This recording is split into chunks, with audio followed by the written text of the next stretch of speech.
Hello students, welcome back to my channel. हम कर रहे हैं chapter 5 continuity and differentiability. Last lecture में आपको इंट्रोडक्शन दी थी मैंने और 6 एग्जांपल्स एनसीईआरटी के सॉल्व किए थे। जल्दी से एक रिकैप कर लेते हैं हम। मैंने आपको बताया था कि any real valued function f x is said to be continuous at a point only. हम बात कर रहे हैं किसी भी फंक्शन की कॉन्टिन्यूटी की किसी फिक्स पॉइंट सी पर। ये सी पॉइंट पर अगर हम कॉन्टिन्यूटी की बात करते हैं तो फंक्शन सी पॉइंट पर कॉन्टिन्यूस कहलाएगा अगर फंक्शन की सी पर लिमिट और सी पर वैल्यू इक्वल हैं, सी पर लिमिट एग्जिस्ट करती है। क्लियर? और इससे रिलेटेड मैंने आपको एग्जांपल्स भी करा दिए थे। अब इन जनरल आपके पास आ जाता है कि a function f x is continuous. बिना किसी पॉइंट के जस्ट आपको कह दिया जाए कि a function is continuous. What does it mean? इसका क्या मतलब है? इसका मतलब है कि function is continuous at each and every point of its domain. Understand? कोई भी फंक्शन है और उसका कोई भी पर्टिकुलर डोमेन है जिस डोमेन पर ये फंक्शन डिफाइन हो रहा है और उस डोमेन के अगर ईच एंड एवरी पॉइंट पर ये फंक्शन कॉन्टिन्यूस है तो हम कहते हैं कि this function is continuous. Clear? For example मान लीजिए कि ये आपका डोमेन है ए बी जिसमें आपका ये फंक्शन एफ एक्स डिफाइंड है। तो इस ए बी इंटरवल में ए और बी के बीच में जितने भी पॉइंट्स हैं उन सब पॉइंट्स पर ये कॉन्टिन्यूस होना चाहिए। ए पर राइट कॉन्टिन्यूस होना चाहिए। राइट कॉन्टिन्यूस का मतलब है कि ए पर फंक्शन की राइट लिमिट ए पर फंक्शन की वैल्यू के इक्वल होनी चाहिए। बी पर लेफ्ट कॉन्टिन्यूस होना चाहिए, यानी कि बी पर फंक्शन की लेफ्ट लिमिट और बी पर फंक्शन की वैल्यू इक्वल होनी चाहिए। और इन बिटवीन जितने भी पॉइंट्स हैं उन सब पर भी अगर फंक्शन कॉन्टिन्यूस है तब हम कहेंगे कि it is a continuous function. ठीक है? पहले मैंने आपको बताया था एक सिंगल पॉइंट पर कॉन्टिन्यूटी। अब अगर वही फंक्शन अपने डोमेन के ईच एंड एवरी पॉइंट पे कॉन्टिन्यूस हो जाता है तो through out its domain the function is called a continuous function. अगर किसी फंक्शन का डोमेन ही सिंगलटन है, मान लीजिए डोमेन में सी आ रहा है और सी पे फंक्शन कॉन्टिन्यूस है, तो भी हम उसको क्या कह सकते हैं? It is a continuous function. तो दो बातें मैंने आपको यहाँ बताई हैं।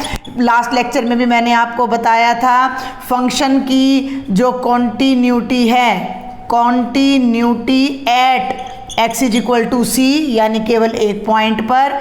और यहाँ मैं बात कर रही हूँ कॉन्टिन्यूटी इन इट्स डोमेन, पूरे के पूरे डोमेन में अगर फंक्शन कॉन्टिन्यूस है तो हम उसको कॉन्टिन्यूस कहेंगे। मान लीजिए ये फंक्शन यहाँ इसको छोड़ दीजिए, ये यहाँ से स्टार्ट हो रहा है ए से लेकर और इस बी तक ये फंक्शन डिफाइंड है और थ्रू आउट ये कॉन्टिन्यूस है, तो हम ये नहीं कहेंगे कि ए से बी के बीच में, हम कहेंगे it is a continuous function.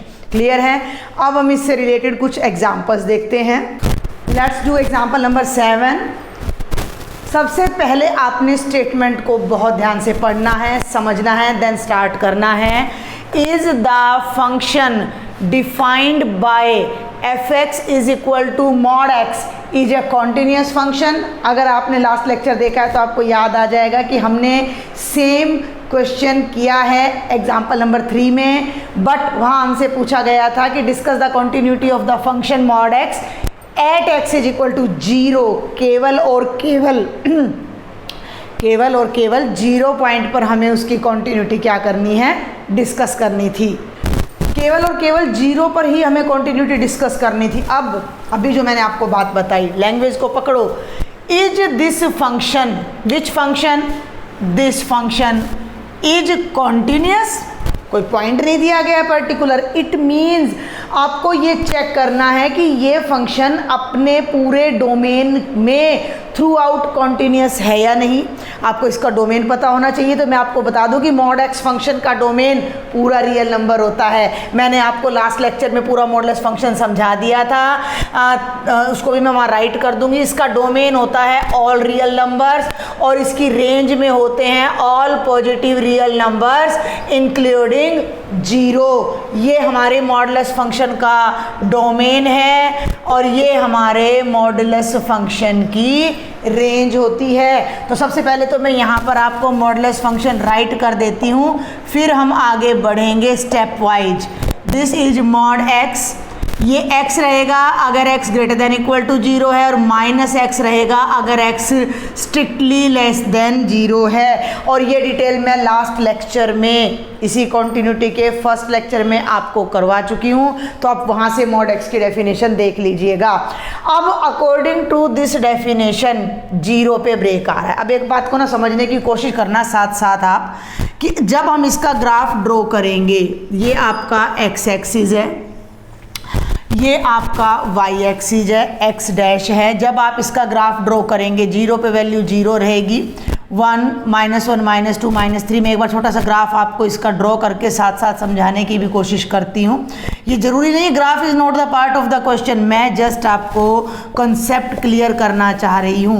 1 2 3 4 5 6 7 8 9 10, 1 पे भी वैल्यू 1 रहेगी और -1 पे भी 1 रहेगी, -2 पे 2 रहेगी, 2 पे वैल्यू 2 रहेगी, -3 पे 3 रहेगी और 3 पे 3 रहेगी। इसका जो ग्राफ होता है वो दोनों साइड एक्सिस को, फर्स्ट क्वाड्रेंट को बाइसेक्ट करते हुए जाती है एक लाइन आपकी, जो कि होती है y = x, और सेकंड क्वाड्रेंट को भी बाइसेक्ट करती हुई एक लाइन जाती है y = -x। तो अगर मैं ग्राफ की बात करूं, जो मैंने स्टार्टिंग में बताई थी कॉन्टिन्यूटी, तो बेटा जी ग्राफ के लिए मुझे पेन कहीं भी नहीं उठाना पड़ रहा, यहाँ तक आई और इधर मुड़ गई। इट मीन्स ग्राफिकली तो मेरा फंक्शन थ्रू आउट कॉन्टिन्यूस है। क्लियर? थ्रू आउट, जहाँ तक भी डोमेन क्या बताया, पूरी रियल लाइन इसका डोमेन है। ऑल पॉजिटिव, ऑल नेगेटिव, 0, सब पे कॉन्टिन्यूटी चेक करनी है। अब इस लॉजिक को आप समझना, एक एक पॉइंट पे कॉन्टिन्यूटी चेक करना इट्स वेरी डिफिकल्ट। तो मैंने एग्जांपल नंबर 5 और 6 आपको कराया था। हमने एक आर्बिट्रेरी रियल नंबर c लिया था जिस पर हमने कॉन्टिन्यूटी डिस्कस की थी। सेम हम यहाँ करेंगे, लेकिन यहाँ एक दिक्कत है। क्या? इस फंक्शन में 0 पर ब्रेक है, यानी 0 से पहले राइट में फंक्शन का बिहेवियर कुछ और है, 0 के लेफ्ट में फंक्शन का बिहेवियर कुछ और है, और 0 पर फंक्शन का बिहेवियर कुछ और है। तो 3 पार्ट्स में हम रियल लाइन को डिवाइड करते हैं। फिर समझ लो मेरी बात को, हमें इस फंक्शन को कॉन्टिन्यूस शो करना है। कॉन्टिन्यूस का मतलब कोई पर्टिकुलर पॉइंट नहीं दे रखा, इसका मतलब हमें पूरी रियल लाइन पे, इसके पूरे डोमेन पे कॉन्टिन्यूस शो करना है। इसका डोमेन क्या है? पूरी रियल लाइन है। By the definition of the function, real line हमारी 2 पार्ट्स में डिवाइड हो जाती है, 0 पे ब्रेक आ जाता है। तो हमें कॉन्टिन्यूटी डिस्कस करते टाइम वो सारे ब्रेक्स का ध्यान रखना होगा। तो यहाँ हम ले लेते हैं 3 केसेस अराइज, बल्कि इससे पहले एक लाइन और लिखो, let C be any real number. ठीक है, क्योंकि जो डोमेन होता है f(x) का वो क्या होता है? रियल नंबर होता है। Domain of f(x) is R, यानी कि सेट ऑफ रियल नंबर्स। तो let C is any real number. सबसे पहले ना लॉजिक को समझना जरूरी है। पॉइंट पे कंटिन्यूटी हमने देख ली कि लिमिट और वैल्यू बराबर होनी चाहिए। फिर हमने डोमेन पे कंटिन्यूटी समझी कि किसी भी फंक्शन के डोमेन पे फंक्शन कॉन्टिन्यूस तब होगा जब वो उसके ईच एंड एवरी पॉइंट पे कॉन्टिन्यूस होगा। अब ईच एंड एवरी पॉइंट पे हम लेके नहीं चलेंगे क्योंकि ये बहुत बड़ा कंसेप्ट हो जाएगा। तो हम उसके डोमेन में से कोई एक पॉइंट, आर्बिट्रेरी पॉइंट C उठा लेंगे, और अब इस C को 3 पार्ट्स में हम लेके चलते हैं। 3 केसेस अराइज, 3 केस उठते हैं। पहला केस C0 है, C0 से बड़ा है और C0 से छोटा है। जब C 0 है तो ये कॉन्टिन्यूटी मैं आपको एग्जाम्पल नंबर 3 में बता चुकी हूँ। फिर भी हम यहाँ डिस्कस कर लेते हैं। जब हमारा C 0 है तो fx की वैल्यू x रहेगी, तो यहाँ पर fx की वैल्यू x ही रहेगी, यानी कि 0 पर वैल्यू 0 आ जाएगी और लिमिट भी 0 पर, ना लेफ्ट ले रहे हैं ना राइट ले रहे हैं, हम 0 पर सिंपल लिमिट ले रहे हैं अपना डायरेक्ट, तो वो हमारी क्या हो जाएगी, limit x tends to 0 mod x, और वो भी 0 आ जाएगी। तो 0 पर फंक्शन की लिमिट और वैल्यू बराबर हो गई हैं। Function is continuous eight 0। Left right लेके मैं एग्जाम्पल नंबर 3 में करवा चुकी हूँ, आप वहाँ से देख सकते हो। इसका मतलब हो गया फंक्शन इज कॉन्टिन्यूस एट 0। तो भैया 0 पे तो कॉन्टिन्यूस हो गया। अब हम 0 के राइट की और 0 के लेफ्ट की बात करते हैं बेटा जी। तो दूसरा केस ले लेते हैं, जब C 0 से बड़ा है। जब C 0 से बड़ा है तो C 0.1, 0.2, 1, 1.1, 1.2, 3, 4, 5, 6, 7 कोई भी वैल्यू ले सकता है। For each and every real number, every positive real number हम यहाँ पर इसको डिस्कस कर रहे हैं। जब C 0 से बड़ा है तो हमारा फंक्शन क्या बनता है, x बनता है। ठीक है, x बनता है। अब हम यहाँ C तो कोई भी पर्टिकुलर पॉइंट है हमारा, ठीक है, C तो हमारा कोई पर्टिकुलर पॉइंट है, तो C पर लेफ्ट लिमिट राइट लिमिट और वैल्यू लेंगे। तो C पर फंक्शन की वैल्यू कितनी हो जाएगी, C हो जाएगी। लिमिट उधर लेते हैं, इसको मैं नीचे से थोड़ा सा साफ कर देती हूँ, आप समझ जाइएगा। और अब हम लेते हैं लेफ्ट हैंड लिमिट। ठीक है, लेफ्ट हैंड लिमिट लेते हैं, लिमिट ऑफ fx और x tends to C minus. ठीक है, ये हमारी हो जाएगी लिमिट fx की वैल्यू कितनी है, x है, और x tends to C minus में मैंने लास्ट लेक्चर में आपको क्या बताया था कि हम x को C माइनस h रख देंगे। As x tends to C minus h tends to 0। Clear है, C माइनस का मतलब मान लीजिए C 5 है, C 5 है तो हम 5 की तरफ या तो लेफ्ट से जाएंगे या राइट से जाएंगे। लेफ्ट से जा रहे हैं तो थोड़ा सा इससे हल्का सा पीछे का हम पॉइंट लेंगे तो ये गैप धीरे धीरे कम होता जाएगा। इसके बारे में पूरी डिटेल मैंने लास्ट लेक्चर में आपको दी है।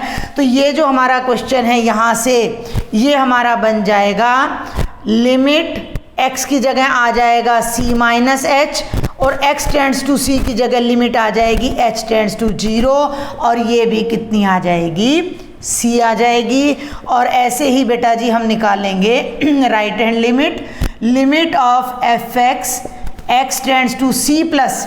अब फंक्शन क्या है, फंक्शन तो वही x है, फंक्शन तो वही x है हमारा।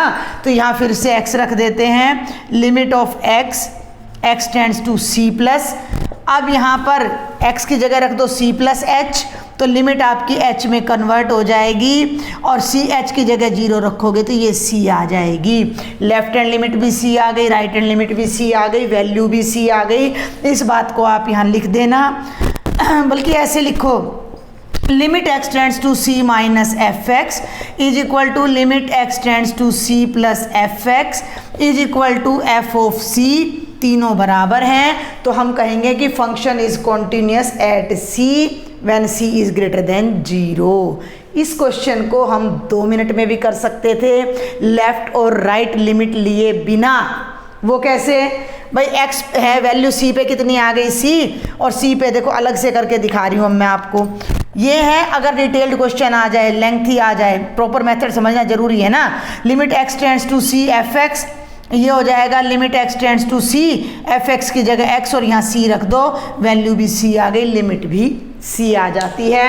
ये है सेकंड केस जब C ग्रेटर देन 0 है। और थर्ड केस लेते हैं जब C लेस देन 0 है। ठीक है, हम ले लेते हैं जब C लेस देन 0 है।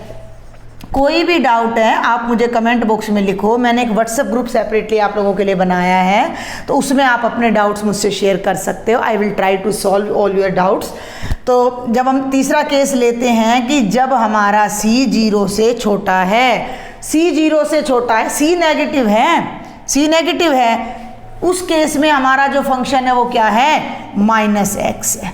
फंक्शन क्या हो गया, -x, तो उसमें c रख दो, तो ये क्या बन जाएगा, -c। लिमिट अब आप जैसे मैंने डायरेक्ट बताया था, डायरेक्ट भी निकाल सकते हो। कैसे, यहाँ साथ में करके दिखा रही हूँ। Limit x tends to c f(x), ये हो जाएगा limit x tends to c -x, क्योंकि फंक्शन -x है तो -c, लिमिट भी -c और वैल्यू भी -c। अदरवाइज आप इसी की तरह लेफ्ट हैंड लिमिट और राइट हैंड लिमिट इसी में अल्टर कर दूँ। ये देखिए ज़रा, left hand limit x tends to c minus, function है -x, x को c माइनस h रखा, ये एक माइनस बाहर आ जाएगा, ठीक है, एक माइनस बाहर आ जाएगा, h को 0 रखोगे तो ये वैल्यू आ जाएगी -c।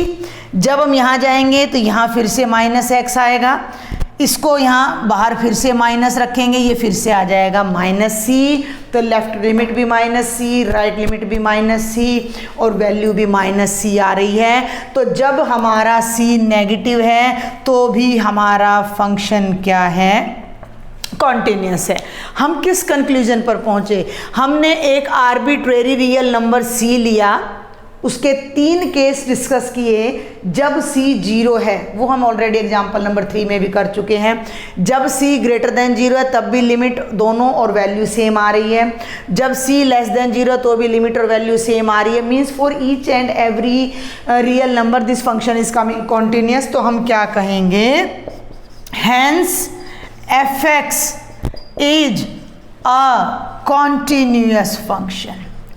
ठीक है, f(x) एक कॉन्टिन्यूस फंक्शन है। कॉन्टिन्यूस फंक्शन का मतलब अपने डोमेन में, जैसे साइन कोस का ग्राफ है, आप एक बार ध्यान दो, साइन x का ग्राफ अगर आपने +1 में देखा हो तो 0 1 ये चलता रहता है। साइन का ग्राफ अपने पूरे इंटरवल में बिना रुके चलता है, means through out its domain ये क्या होता है, कॉन्टिन्यूस होता है। तो किसी भी फंक्शन को केवल कॉन्टिन्यूस प्रूव करना आ जाए तो उसको उसके पर्टिकुलर डोमेन के ईच एंड एवरी पॉइंट पर आपने कॉन्टिन्यूस शो करना है। Come to the example number 8। देखो बेटा, आपको ना इन क्वेश्चंस को करने के लिए स्टेटमेंट को पढ़ के थोड़ा अंडरस्टैंड करना जरूरी है। लास्ट क्वेश्चन की लैंग्वेज थी is this function a continuous function, यानी कि हमें देखना था कि उसके पूरे डोमेन में वो कॉन्टिन्यूस है या नहीं है। अब आपसे कहा गया discuss the continuity of the function, बात वही है, अभी भी आपने यही बताना है कि ये function through out the domain continuous है या नहीं। तो ये देखो बेटा, ये पॉलिनोमियल फंक्शन है तो इसका डोमेन क्या होगा, every real number.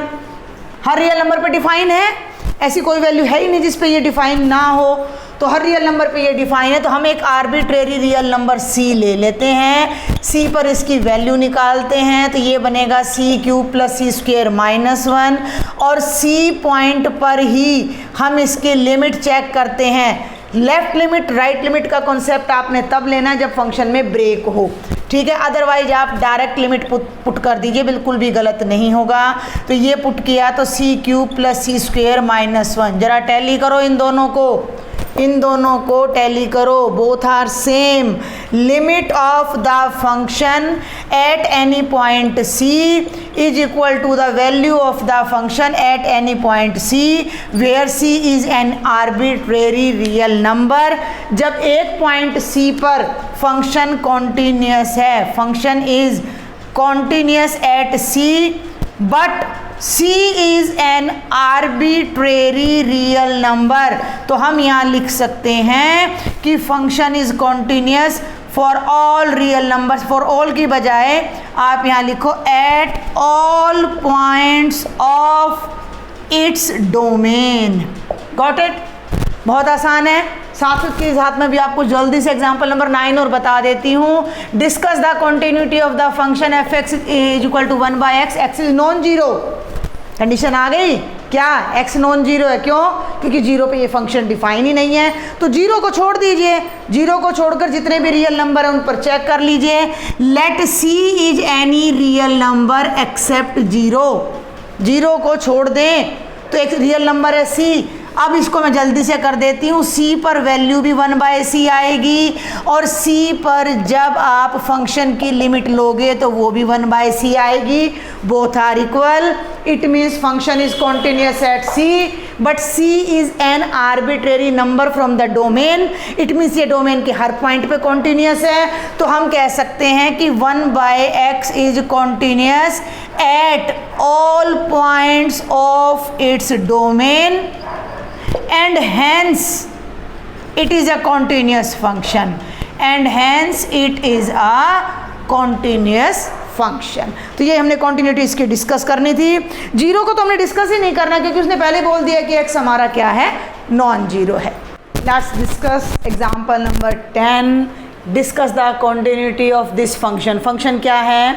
If x is less than equal to 1 then the function is defined by x plus 2। If x is greater than 1 then function is defined by x minus 2। It means हमारे function में 1 point पर break आ रहा है। Got it? भाई 1 या 1 से less values के लिए हमारा जो फंक्शन है वो x प्लस 2 से बिहेव करेगा और इन वैल्यूज़ के लिए हमारा फंक्शन x माइनस 2 से बिहेव करेगा। Got it? अब हमें इसकी कॉन्टिन्यूटी डिस्कस करनी है। इसमें ऐसा कुछ नहीं है कि फंक्शन कहीं डिफाइन नहीं हो रहा, टोटली डिफाइंड फंक्शन है। तो इसका जो डोमेन है वो रियल नंबर्स आ जाता है। सबसे पहली बात तो डोमेन ऑफ एफ एक्स हमारा क्या आ गया, ऑल रियल नंबर्स। आपको बेसिकली सभी क्वेश्चंस ऑल रियल नंबर्स के लिए ही डिफाइंड मिलने वाले हैं 99.9%। तो ऑल रियल नंबर्स पे हमने इस फंक्शन को डिस्कस करना है, लेकिन 1 पे ब्रेक आ रहा है तो हम 1 पर ही ब्रेक लेंगे। Let c is any real number. तो c के 3 पार्ट्स कर लेंगे। c या तो 1 है या 1 से ग्रेटर है या 1 से लेस है। इन तीनों के लिए हम कॉन्टिन्यूटी चेक करेंगे। लेस देन 1 के जितने भी पॉइंट हैं उन पर फंक्शन कॉन्टिन्यूस है या नहीं, ग्रेटर देन 1 पे कॉन्टिन्यूस है या नहीं, और 1 पे कॉन्टिन्यूस है या नहीं। ठीक है, तो केस नंबर 1 हम ले लेते हैं फटाफट से। जब c 1 से लेस है, c 1 से लेस है यानी c एक ऐसा रियल नंबर है जो 1 से लेस है, और जब कोई रियल नंबर 1 से लेस है तो हमारा फंक्शन है x प्लस 2। तो इन दैट केस फंक्शन हो गया x प्लस 2। आपको ये बात समझ आ रही है ना भाई? c 1 से लेस है, मान लो -5 है, ध्यान से समझना मेरी बात को। मान लो c की वैल्यू -5 है तो -5 के लिए फंक्शन हो गया x प्लस 2। तो -5 पे जो वैल्यू आएगी वो -5 प्लस 2 यानी -3 आएगी, और बेटा जी -5 पे जो लिमिट आएगी वो भी -3 आएगी। तो -5 पे कंटिन्यूस हो गया। इसी तरह आप -6 पे, -7 पे, -3 पे, -2 पे, 1 से लेस, 0 पे, सब पे प्रूव कर सकते हो। तो एक एक पे करने की बजाय हमने एक नंबर c ले लिया जो कि 1 से लेस है। उस केस में ये तो फंक्शन है, तो फंक्शन की उस पॉइंट c पर वैल्यू क्या हो जाएगी, c प्लस 2, और फंक्शन की c पर जो लिमिट होने वाली है वो भी यही होगी, क्या, c plus 2। Limit x tends to c, function क्या है x प्लस 2, x की जगह c रख दो, क्या आ गया, c plus 2। From equation number 1 and 2 हमें क्या मिला, लिमिट, एक मिनट भाई थोड़ा सा यहाँ गड़बड़ हो रहा है, limit of F X x tends to c और value of F X at c दोनों इक्वल आ रही हैं। इसका मतलब हमारा फंक्शन क्या है, कॉन्टिन्यूस एट c, जहाँ c कैसा नंबर है, लेस देन 1 है। ठीक है, लेस देन 1 का मैंने न्यूमेरिकल लेके भी बता दिया है, लेकिन एक न्यूमेरिकल से हमारा काम नहीं चलेगा क्योंकि लेस देन 1 इनफाइनाइट पॉइंट्स हैं, और इनफाइनाइट पॉइंट्स पर हम कॉन्टिन्यूटी कैसे प्रूव करेंगे, एक एक पे थोड़े ही करेंगे। इसलिए इन जनरल हमने एक पॉइंट c उठाया था, उसकी जगह मैंने यहाँ -5 लेकर भी आपको करके दिखा दिया कि -5 पर वैल्यू और लिमिट सेम आ रही हैं। तो c एक जनरल पॉइंट लिया जो कि 1 से लेस है। इसका बस इतना सा रोल है 1 से लेस का कि इसके लिए हमें फंक्शन लेना पड़ेगा x प्लस 2। अब उस पर लिमिट आ गई c प्लस 2, वैल्यू भी आ गई c प्लस 2, फंक्शन हो गया कॉन्टिन्यूस। अब हम लेंगे सेकंड केस। सेकंड केस में डिटेल में नहीं कराऊंगी। जब c 1 से बड़ा है, c 1 से बड़ा है तो फंक्शन हो गया x माइनस 2, ये रहा, तो वैल्यू भी c-2 आएगी और बेटा जी लिमिट भी c-2 आएगी, तो c ग्रेटर देन 1 के लिए भी हमारा फंक्शन क्या हो जाएगा, कॉन्टिन्यूस हो जाएगा। अब बच जाता है पॉइंट 1 पे हमारे फंक्शन में ब्रेक है, तो हमें फंक्शन की अलग अलग वैल्यूज़ लेके और लिमिट्स निकालनी है। तीसरा केस ले लीजिए, ये था सेकंड केस। अब आप ले लो थर्ड केस, जब c 1 है तो वैल्यू के लिए आप इसको यूज करोगे, ठीक है। f(x) बन गया x+2, 1 पे फंक्शन की वैल्यू आ गई 1+2 यानी 3। अब आपको लेनी पड़ेगी लेफ्ट हैंड लिमिट अलग से, क्योंकि 1 के लेफ्ट में फंक्शन का बिहेवियर कुछ और है, 1 के राइट में फंक्शन का बिहेवियर कुछ और है। तो हम लेंगे limit of f(x), x tends to 1 minus 1 से छोटा फंक्शन है x+2, तो आप इसे ले लो limit x tends to 1 minus x+2। ध्यान से समझना मेरी बात को। अब 1 के लेफ्ट में है तो वैसे तो आप यहाँ क्या रखोगे, x को रखोगे 1 माइनस h, और ये लिमिट आपकी क्या हो जाएगी, h टेंड्स टू 0। तो ये जो फंक्शन है आपका, ये जो लिमिट है, ये देखो बेटा x की जगह रख दिया 1 minus h+2, h tends to हो गया 0, यहाँ 0 रखो, ख़त्म। ये बन जाएगा 1+2 यानी 3, यानी कि आपकी जो लेफ्ट हैंड लिमिट है वो आ गई 3। अब हम बात करते हैं राइट हैंड लिमिट की, यहीं पर करा देती हूँ मैं थोड़ा सा रब करके इसको। अब मैं बात कर रही हूँ राइट हैंड लिमिट की। Limit x tends to 1 plus यानी 1 से ग्रेटर के लिए फंक्शन है x-2, तो यहाँ हमने ले लिया 1 प्लस इंटू x-2, x को हमने रखा 1 प्लस h ताकि h की लिमिट चली जाए 0 पर। तो इसको फोकस करना है, इसको, ये क्या बना, लिमिट x की जगह रखा 1 प्लस h-2, h की लिमिट चली गई 0 पे, यहाँ h की जगह 0 रखा तो 1 माइनस 2 माइनस 1 हो गया। ये तो क्या हुआ, ये राइट हैंड लिमिट हमारी जो है, जो राइट हैंड लिमिट है वो तो -1 आ गई, लेफ्ट हैंड लिमिट हमारी 3 आ रही है। तो यहाँ हम क्लियरली देख सकते हैं कि right hand limit is not equal to left hand limit.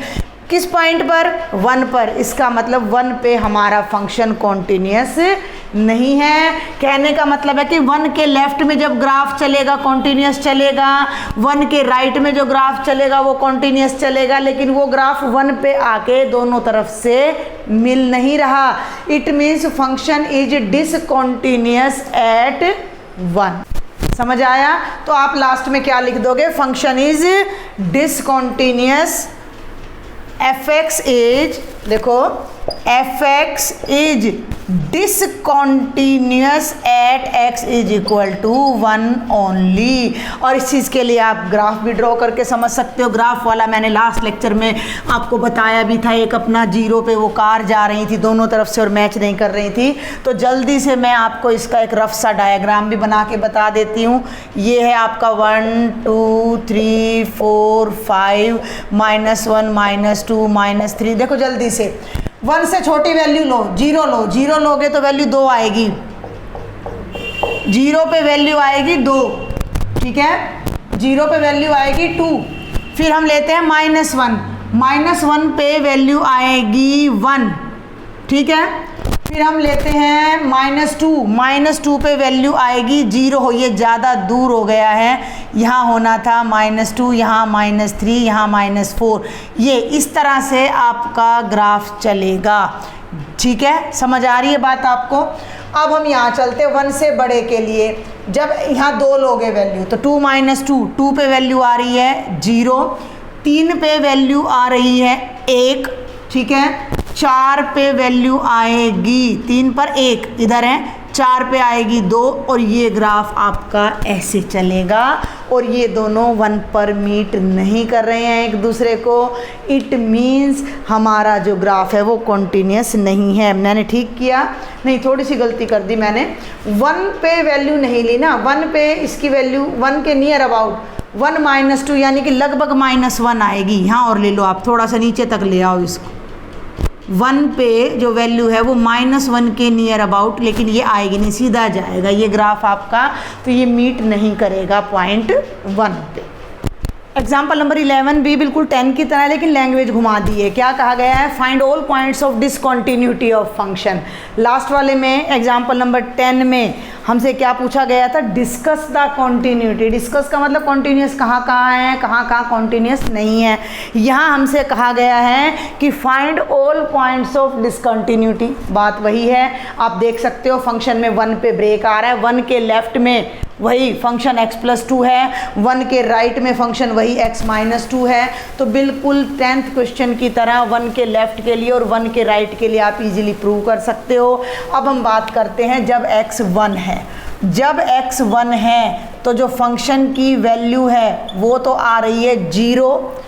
1 के लिए जो लेफ्ट हैंड लिमिट आएगी बिल्कुल लास्ट 10th एग्जाम्पल की तरह आप इसको कर लेना।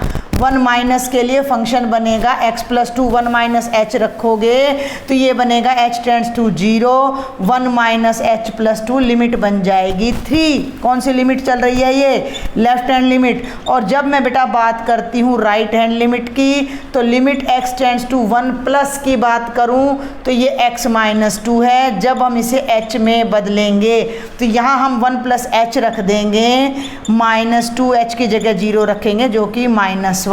तीनों ही डिफरेंट आ रहे हैं। It means this function is discontinuous at 1 पे डिफाइन हो रहा है लेकिन 1 पे डिसकंटिन्यूअस है। यानी कि जब हम इसका ग्राफ ड्रॉ करेंगे उसी लास्ट क्वेश्चन की तरह, तो 1 तक हमारा ग्राफ कॉन्टिन्यूअस जाएगा, लेकिन 1 से हल्का सा हमें पेन उठाना पड़ेगा और हमारा ग्राफ कहीं और से ऐसे स्टार्ट हो जाएगा। Got it? तो कोई ज़्यादा फर्क नहीं था एग्जाम्पल नंबर 11 और 12 में, नहीं एग्जाम्पल नंबर 10 और 11 में।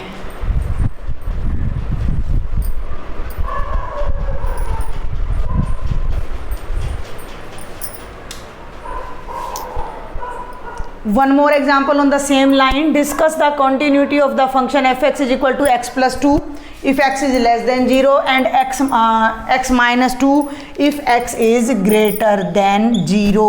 थोड़ा सा ध्यान दो, 0 पर इस फंक्शन को डिफाइन नहीं किया गया है। इसका मतलब 0 इसके डोमेन में है ही नहीं। 0 इसके डोमेन में नहीं है।